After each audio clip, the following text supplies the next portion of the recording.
Je ne suis pas satisfait de la manière dont vous avez acclamé Dieu. On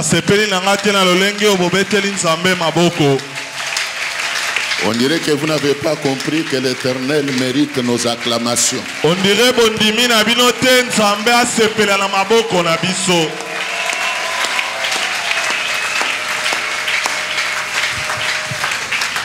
Que Dieu soit loué. Comme vous le savez, nous devons vite courir derrière le temps. Mais ce que je peux dire avant de continuer, c'est que l'heure n'est pas au sommeil spirituel.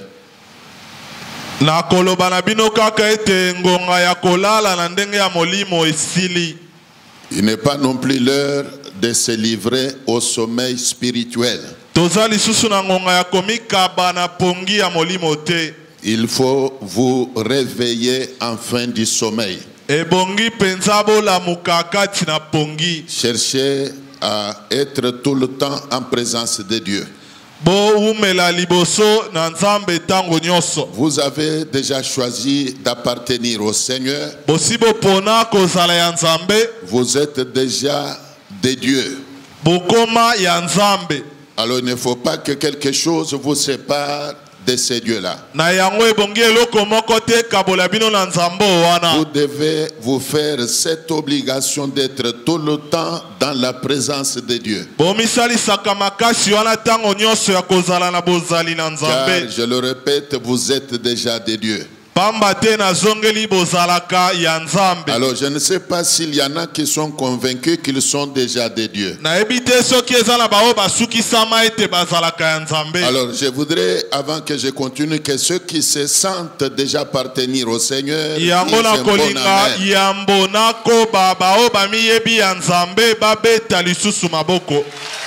Dites un bon amen au nom de Jésus.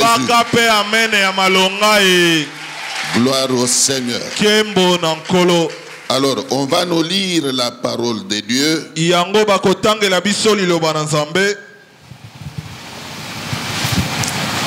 Dans l'évangile selon Luc, au 7e chapitre,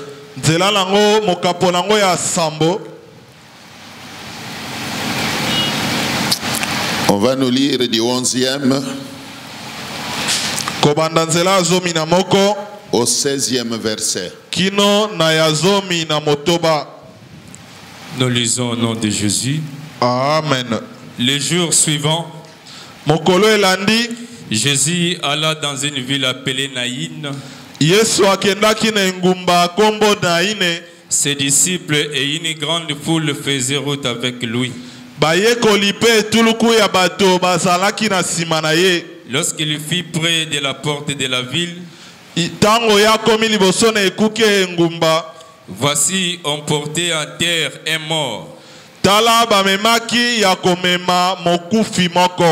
fils unique de sa mère, qui était veuve, et il y avait avec elle beaucoup de gens de la ville.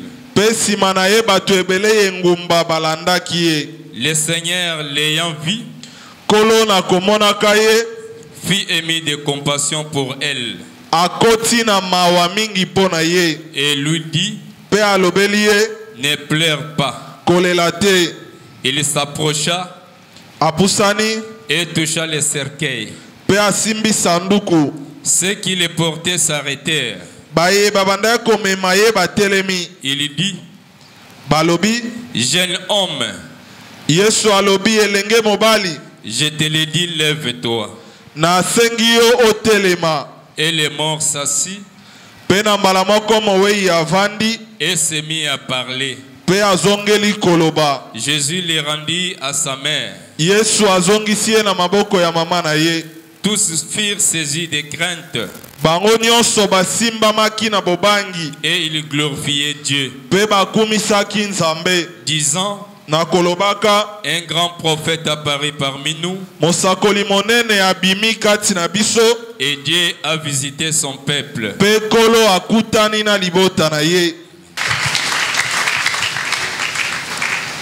Que Dieu vous bénisse.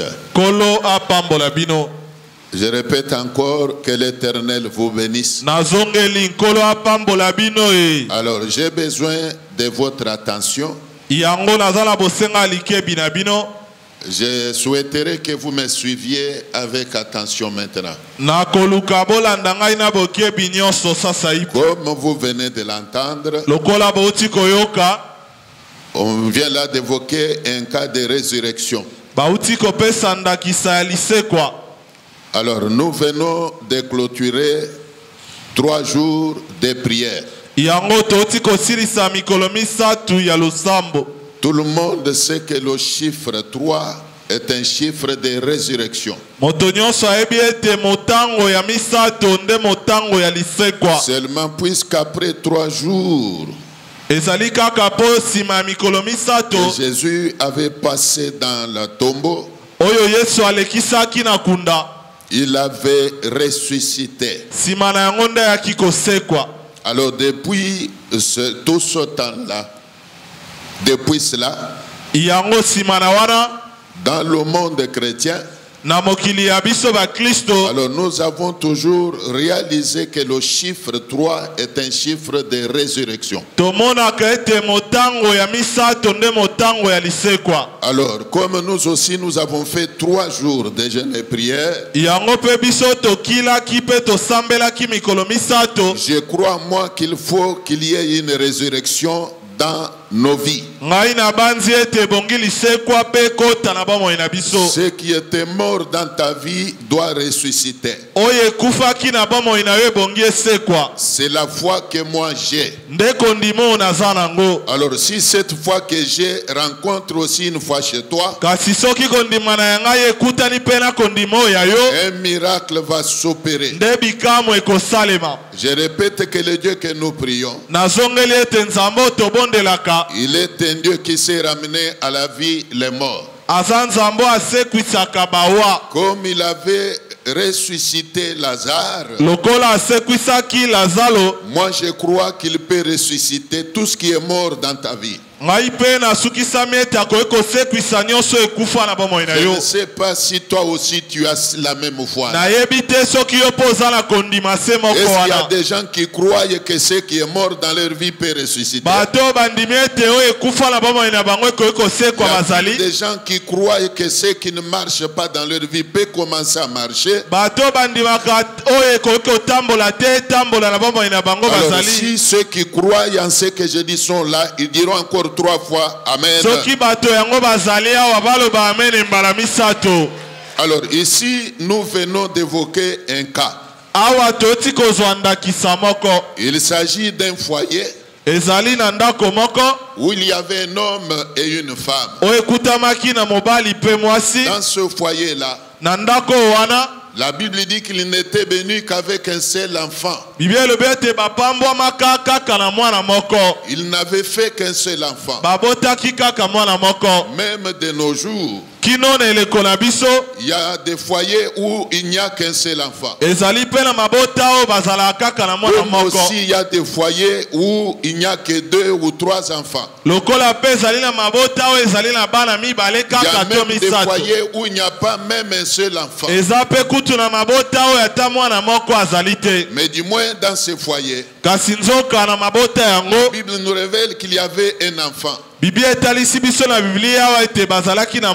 Un seul garçon. Alors vous devez comprendre quelle affection les parents de cet enfant devaient avoir pour lui. Vous devez comprendre quelle affection, quel amour ces parents devaient avoir pour leur enfant.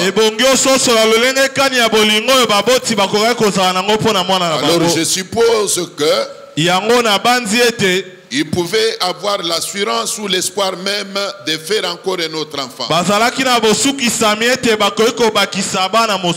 La maman pouvait se consoler en disant que Dieu pourra me venir encore en aide, en me bénissant encore avec un autre enfant. Même le papa lui-même avait également cet espoir-là. Tata pe akoke kozala na elikia wana. Que le Seigneur éternel pouvait les bénir encore avec notre enfant. Ete nkolo ya libela akoke kopambola bango pe na mwana mosusu. Est-ce que vous me suivez? Bozolanda ngai?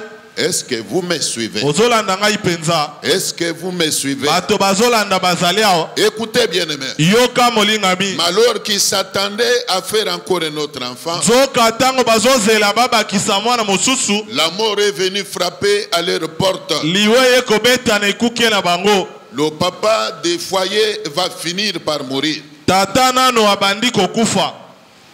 Il va mourir. Akufi. La maman se retrouve seule, Mama mikuti ye moko. veuve, Mokufeli mobali. avec son fils unique. Na mwana se moko na ye ya mobali. Donc avec la mort qui a frappé à leur porte, Na liwa oyo ebeti na ekuke na bango. l'espoir que la maman avait de faire encore un enfant va se retrouver anéanti. Elikia oyo mama azalaki nango ya kobakisa ata mwana mosusu La ekosuka. maman a commencé à pleurer son mari. Mama bandi kolela molongani na ye.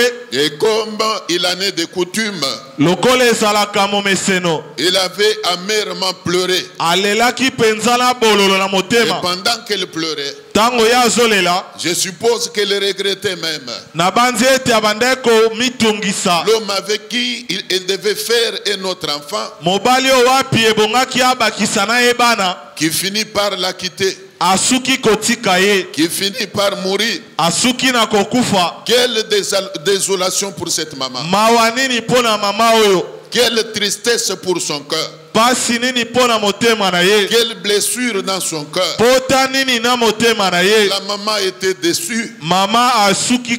La maman était profondément blessée. Mama azokaki penza makasi. Mais à un moment, Kasi na eleko moko. à un moment, voulais-je dire, Na eleko moko na lingana loba. elle s'est sentie consolée Amikuti ya kobondisama. par la présence de son fils là. Na bozali ya mwana na ye wana. Elle s'est sentie consolée Amikuti ya par la kobondisama. présence de son fils. Na bozali ya mwana na ye. Car elle se disait ceci: Po abandai komilobela boye. cet enfant va grandir. Mwana oyo tango akokola. Quand bien même il ne peut pas non plus faire un enfant avec moi, Atako akobota mwana na ngai te. mais il va être une bénédiction pour moi. Kasi akokoma lipamboli mpo na Il ngai. va me venir en aide, Akosunga ngai. même matériellement, Ata na biloko. même financièrement. Ata na misolo. Cet enfant va me venir en Mwana aide. oyo akosunga ngai. Il va commencer à m'aider. Akobanda kosunga ngai. Alors, la présence de cet enfant aux côtés de la veuve Yango bozali ya mwana oyo pembeni ya mwasi mokufeli mobali. était une grande consolation. Ezalaki libondi monene. Donc vous comprendrez que cet enfant était une grande bénédiction pour cette femme. Yango kososola ete mwana oyo akomaki lipamboli makasi mpo na Et mama là, oyo. j'en profite pour dire aux parents qui ont des enfants Wana nawelisi kolobela baboti oyo bazali na bana. qu'il faut toujours prier pour vos enfants. Ebongi mingi kobondelaka mpo na bana na bino. Si même il faut gêner pour eux, Soki esengeli kokila mpo na bango. faites-le sans hésiter. Sala yango kotelema te. Votre enfant là, même si aujourd'hui il paraît être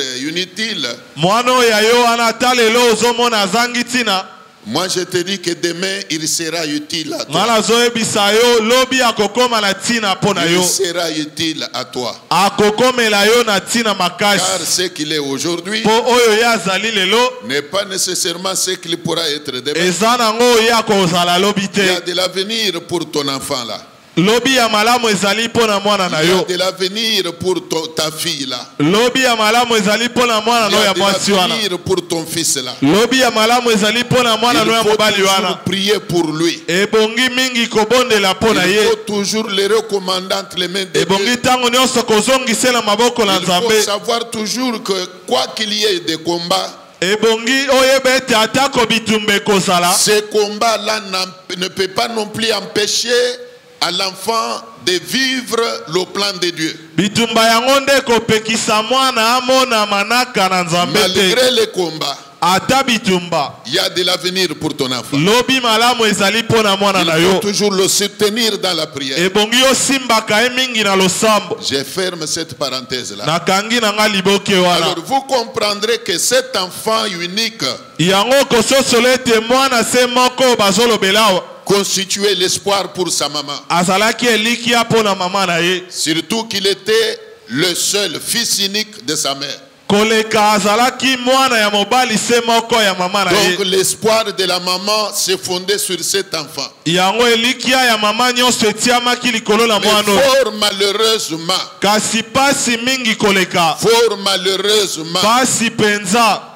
comme si la douleur qui avait non plus envahi le cœur de la maman n'avait pas encore dit son dernier mot.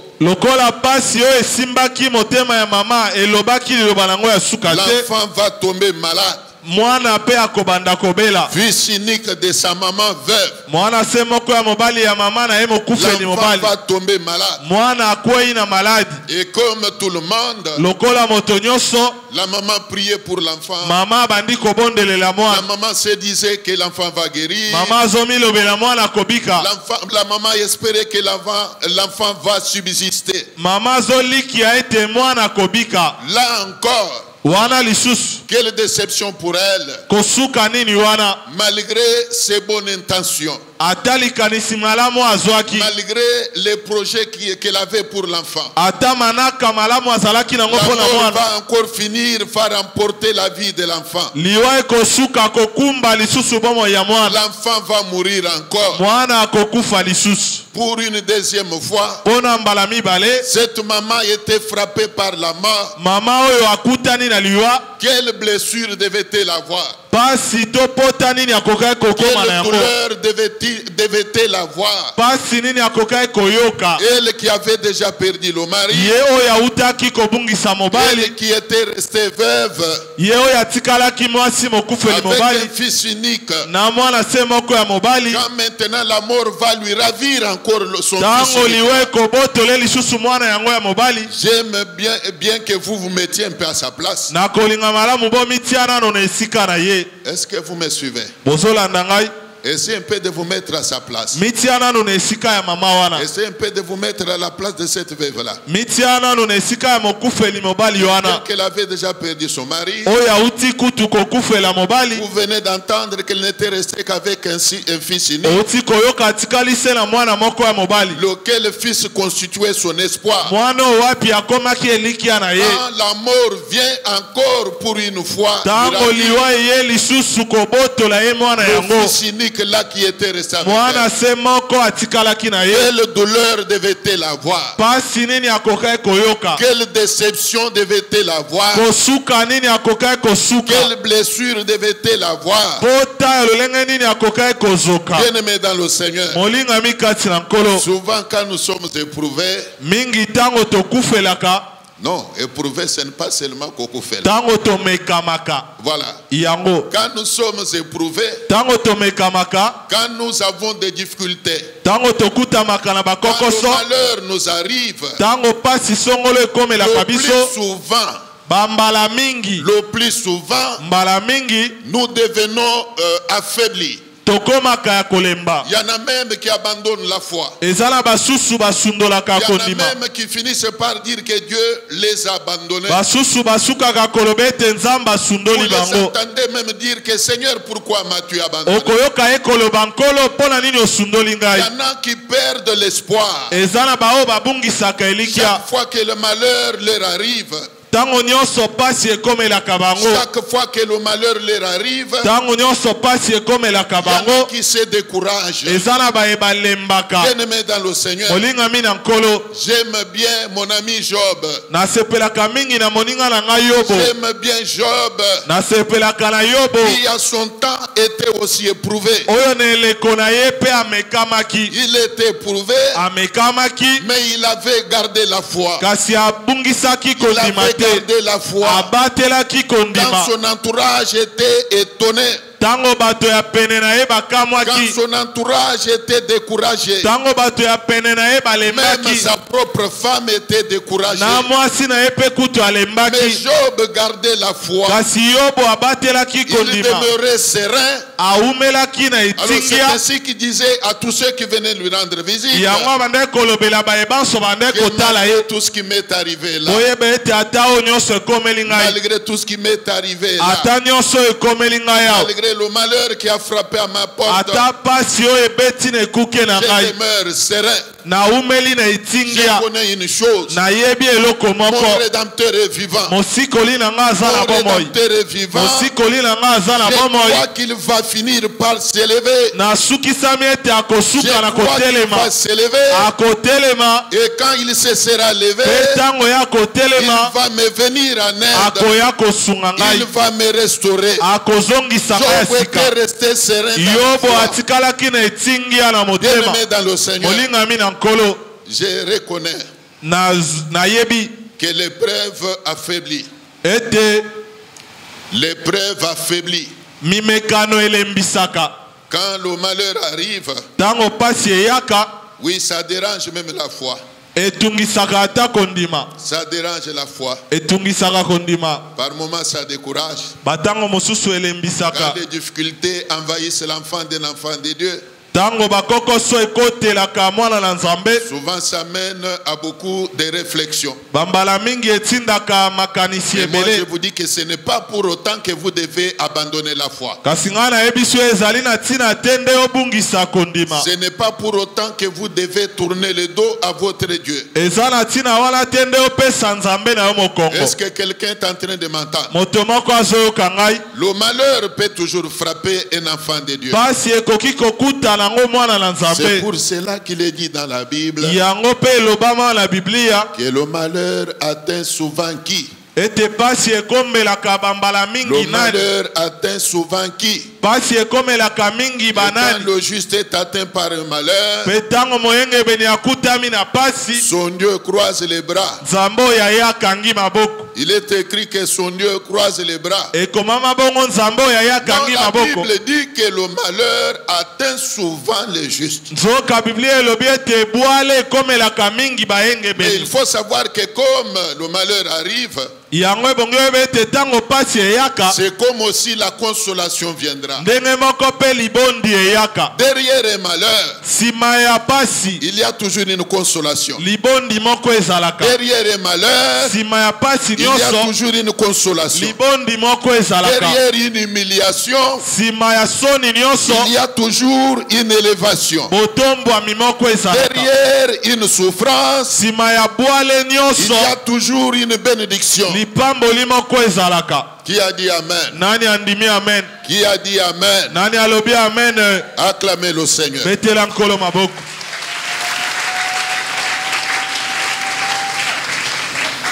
Écoutez, la maman va se retrouver sans enfant. Elle qui avait déjà perdu son mari, elle va se retrouver sans enfant. L'unique qu'elle avait va mourir également. Alors, comme vous le savez, les amis et connaissances étaient venus consoler la maman. Sa famille également était venue la consoler. Elle-même pleurait amèrement. Et même ceux qui étaient venus lui rendre visite pleuraient aussi. Alors le jour de l'enterrement va arriver.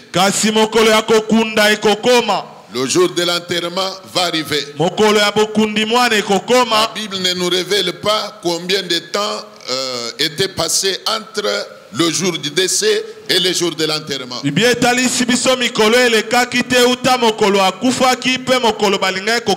seulement nous disons que le jour de l'enterrement va arriver. On va prendre le corps pour l'amener au cimetière. C'est vrai que tout le monde n'était pas allé au cimetière. Quelques gens étaient restés à la maison au lieu mortuaire. Et aussi quelques gens accompagnaient le corps vers le cimetière. La maman elle-même, la mère du défunt, était en route vers le cimetière. Alors c'était fini pour cet enfant-là. Nul ne pensait à la résurrection de l'enfant. Tout le monde voyait que c'était fini. C'est comme tu es là. Nul ne peut croire que tu vas récupérer ta vie. Même toi-même, tu n'as pas non plus l'espoir que tu peux être restauré. Personne ne croit à ta restauration. Mais ce matin, Dieu m'envoie te dire qu'il y a de l'espoir. Dieu m'envoie te dire qu'il y a de l'espoir. Même si tout le monde ne croit pas à ta restauration, mais moi je viens te dire qu'il y a possibilité que tu sois restauré. Le Dieu que je prêche peut te restaurer.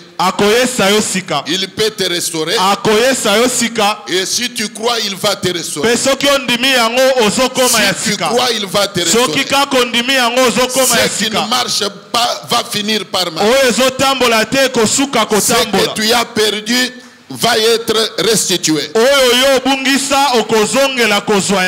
Crois-tu en cela? Est-ce que tu crois en cela? Est-ce que tu crois à ta restauration? Est-ce que tu crois à ta restauration? Est-ce que tu crois à ta restauration? Que personne ne te décourage. Même la santé détruite peut être restaurée. Si Dieu a ressuscité les morts, croyez qu'il est capable de ressusciter la santé. Il est capable de ressusciter la santé. Il est capable de ressusciter ton corps là. Laisse-moi te dire que tout ce que tu aurais perdu, Dieu peut te le restituer. Je vous ai déjà parlé d'une maman que j'avais rencontrée à Chikapa. Cette maman-là avait subi une opération chirurgicale. À la suite de cette opération-là, on lui avait amputé les deux trompes. Et tout le monde, et surtout vous les mamans, vous savez qu'une femme sans trompe ne peut pas concevoir. Et c'était fini pour elle. Même avant qu'on ampute les deux trompes, le médecin avait sollicité l'aval de son mari, tout en disant au mari que si on ampute les deux trompes, ce sera difficile qu'elle conçoive. Mais le mari avait donné son aval, puisqu'il fallait qu'il sauve la vie à la femme. Il se disait que mieux vaut qu'elle subsiste. Elle qui m'a déjà donné des enfants, mieux vaut qu'elle subsiste au lieu que je la perde. Alors il avait donné l'aval qu'on ampute les deux troncs. Mais comme c'était un couple chrétien, comme c'était un couple chrétien, comme c'était des gens qui priaient, bien aimés dans le Seigneur, laissez-moi vous dire qu'il est doux, qu'il est agréable, que d'appartenir à Dieu. Il faut appartenir à Dieu. En appartenant à Dieu, il y a toujours des avantages. Il y a toujours des avantages. En appartenant à Dieu, il y a toujours des avantages. Alors un jour, cette maman a conçu sans le savoir, puisqu'elle-même ne pensait pas qu'elle pouvait concevoir encore. Un miracle s'est opéré. La maman a conçu, mais sans savoir qu'elle avait conçu. Bref, c'est quand on l'a mené à l'hôpital, voyant qu'elle était malade, à la suite de certains examens, on va finir par découvrir qu'elle était grosse. Mais comment une femme sans trompe pouvait concevoir? Même à l'hôpital, le médecin était étonné. Je voudrais dire à quelqu'un ici que le miracle que Dieu te réserve honorant tout ton entourage. Le miracle que Dieu te réserve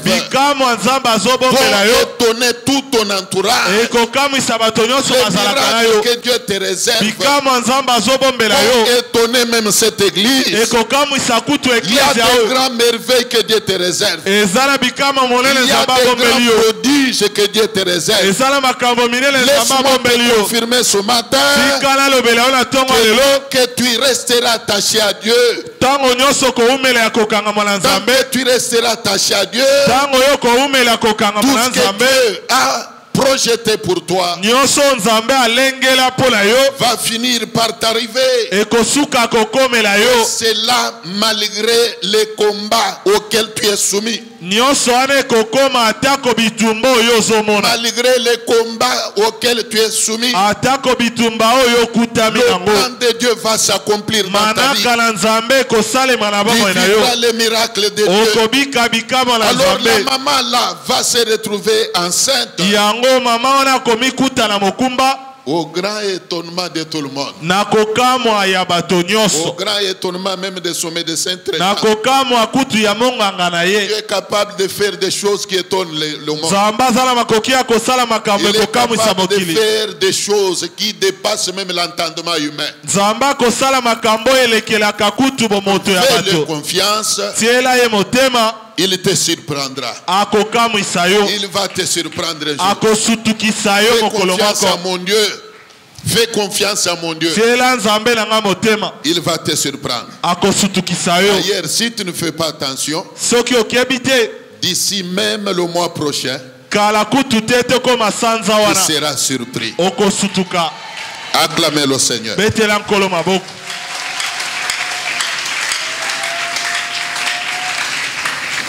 Écoutez, je disais que le moment où la dépouille devait être enterrée arriva.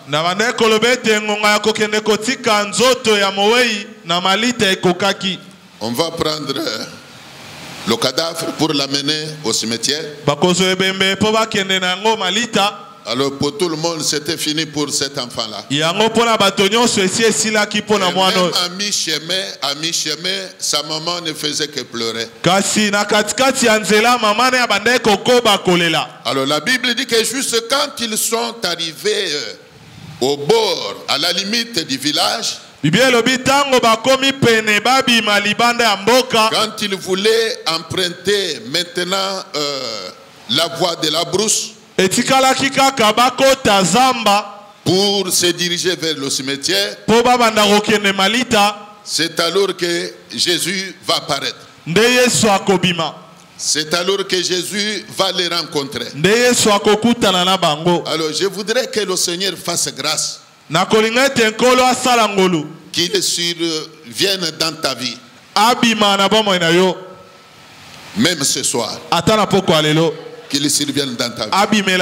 Si vous qui êtes envahis par les difficultés là, vous qui avez des problèmes, ma prière est que même ce soir, l'Éternel vous surprenne. Que l'Éternel vous surprenne. Qu'il vous vienne en aide. Si vous dites un bon amen, ça va arriver. Alors Jésus va sortir. Il va rencontrer le cortège funèbre. Il va rencontrer le cortège funèbre. Et quand il s'est mis à regarder, son regard est tombé sur la veuve. Qui pleurait amèrement. Alors, il a eu compassion de cette maman-là. Vous me direz que c'était un hasard. Vous me direz que c'était une simple coïncidence. Mais moi, je vous dis que ce n'était pas un hasard.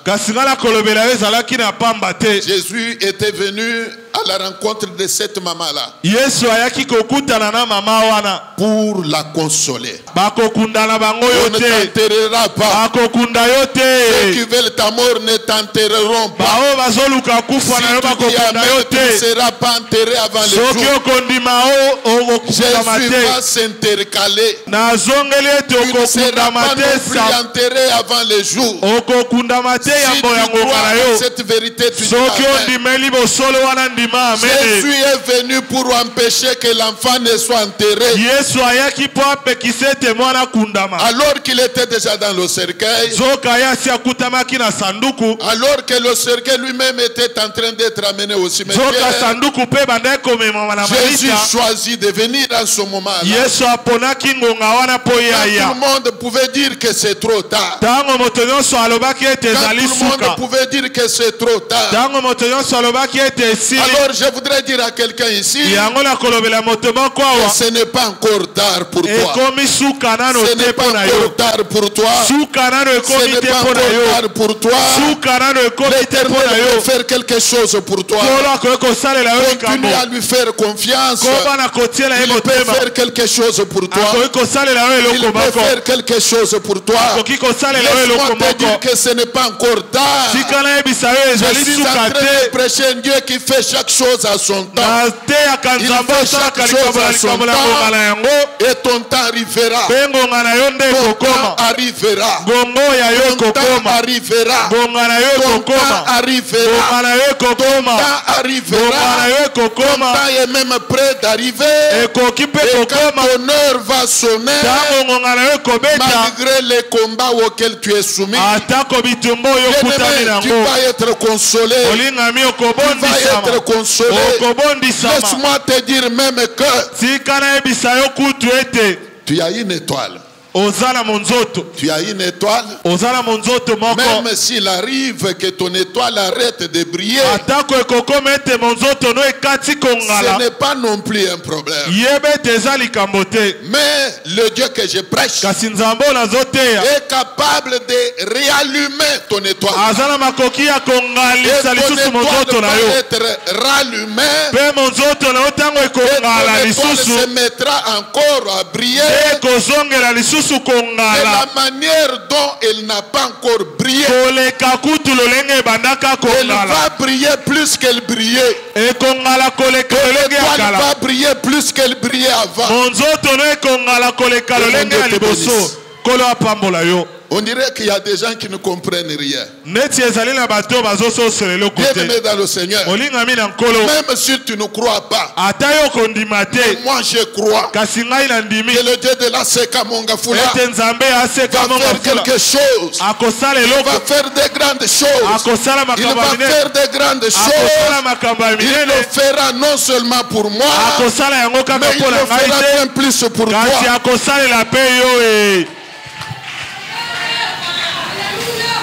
Mais comment Jésus pouvait apparaître seulement au moment où l'enfant devait être enterré? Non, il savait pourquoi. Il y a des choses que l'Éternel peut permettre, voire même des malheurs. Dieu peut permettre que tu sois éprouvé. Il peut permettre que tu sois atteint par un malheur. Et pas pour autant que tu peux dire ou que tu dois dire qu'il t'a abandonné. Que dire de Joseph? Lui qui avait des promesses, des grandes promesses. Mais Dieu va permettre qu'il soit d'abord vendu comme une marchandise. Dieu va permettre qu'il soit menacé même par la mort. Par ses propres frères. Alors, il menace de les tuer. Il pouvait aussi dire que Seigneur, Mais pourquoi m'as-tu abandonné? Comment permets-tu que mes propres frères m'en veulent? Comment tu permets qu'ils menacent même de mort? Comme vous le savez, il s'est retrouvé même en prison. Il s'est retrouvé en prison. Comme vous le savez. Alors toutes ces épreuves-là n'ont pas empêché à Joseph de vivre l'accomplissement des promesses de Dieu. Il a fini par être élevé. Il a fini par devenir une bénédiction pour sa nation. C'est là que j'ai toujours aimé dire.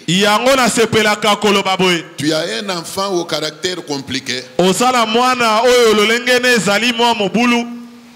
Ne l'abandonne pas. Soutiens-le toujours. Soutiens-le toujours. Soutiens-le toujours. Continue à l'aimer. C'est ton enfant. C'est ton sang. Ne l'abandonne pas. Il va devenir une bénédiction pour toi un jour. Qui a dit Amen? Qui a dit un bon Amen? Acclame le Seigneur.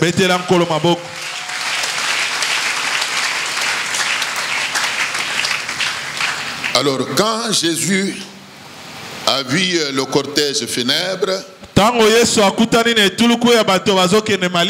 il a eu compassion de la maman de l'enfant qui était mort. Il a eu compassion d'elle. Il n'y a rien de plus grand que la compassion divine. Je répète qu'il n'y a plus rien de plus grande que la compassion divine. Quand la compassion de Dieu est sur toi, même si tu n'as rien aujourd'hui, tu vas avoir quelque chose. Quand la compassion de Dieu est sur toi, autrement dit, quand la grâce de Dieu est sur toi, tu n'as pas non plus à forcer la vie. Oui, tu n'as pas à forcer la vie. Je connais un homme qui a dit que Seigneur, ta grâce me suffit. Alors, laisse maintenant que l'Éternel vous fasse grâce. Alors, quand Jésus a eu compassion de cette maman, il va ordonner à ceux qui portaient en terre le corps de l'enfant de s'arrêter. Il va ordonner qu'il s'arrête.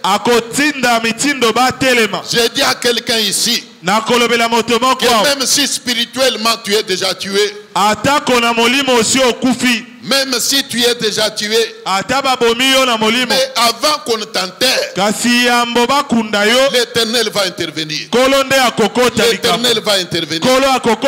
C'est pour cela que j'ai toujours dit, moi personnellement, par la foi, j'ai toujours dit que ma tête coûte cher.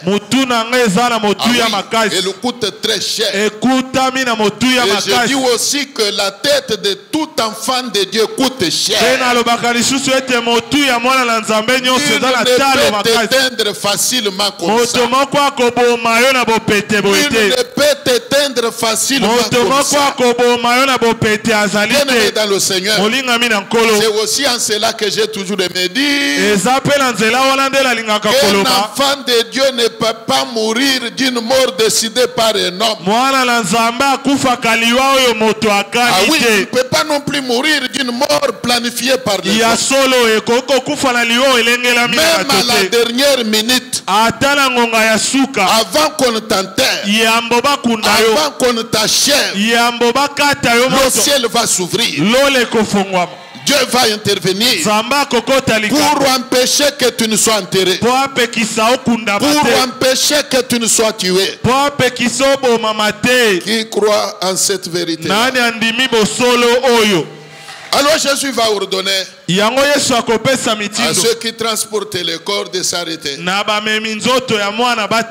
Et aussi n'ont pas discuté.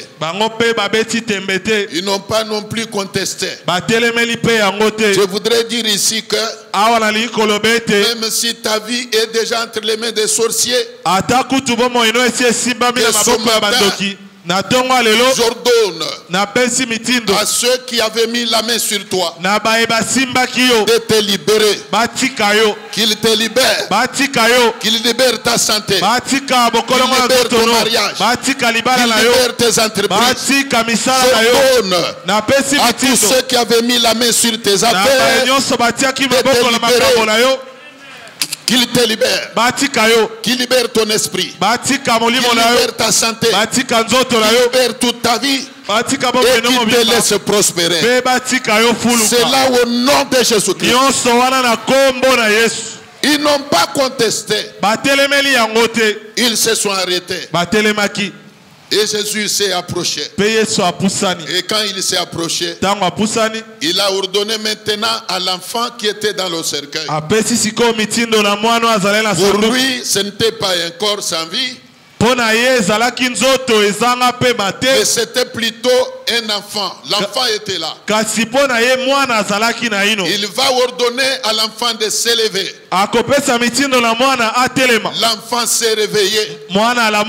Il est revenu à la vie. Il est revenu à la vie. Lui qui était mort depuis je ne sais combien de jours, il est revenu à la vie. Par la puissance de la parole prononcée par Jésus. Que cette parole que je te prêche ressuscite tout ce que tu avais perdu. Que cette parole que je te prêche ressuscite tout ce qui était mort chez toi. Que cette parole que tu entends ressuscite ta vie. Tu avais perdu santé, que ta santé ressuscite. Tu avais perdu les finances, que tes finances ressuscitent. Tu avais perdu je ne sais quoi, que tout ce que tu avais perdu là reprenne vie. Que cela reprenne vie. C'est là au nom de Jésus. Au nom de Jésus. Au nom de Jésus. Que les sourires reviennent à toi. Que les sourires reviennent à toi. Que la bonne ambiance revienne dans ton foyer. Ouvre seulement ton cœur. La nouvelle va se répandre. Que l'Éternel t'a visité. La nouvelle va se répandre. Que tu es béni. La nouvelle va se répandre. Que tu es visité par Dieu. Et quand la nouvelle va se répandre, même ceux qui ne croyaient pas que tu pouvais être béni apprendront que tu es béni. Ah oui, ils apprendront que tu es béni. Vous savez que dans la vie humaine, par moment, il y a des gens qui ne sont là que pour mépriser les autres. Il y a des gens qui ne sont là que pour minimiser les autres.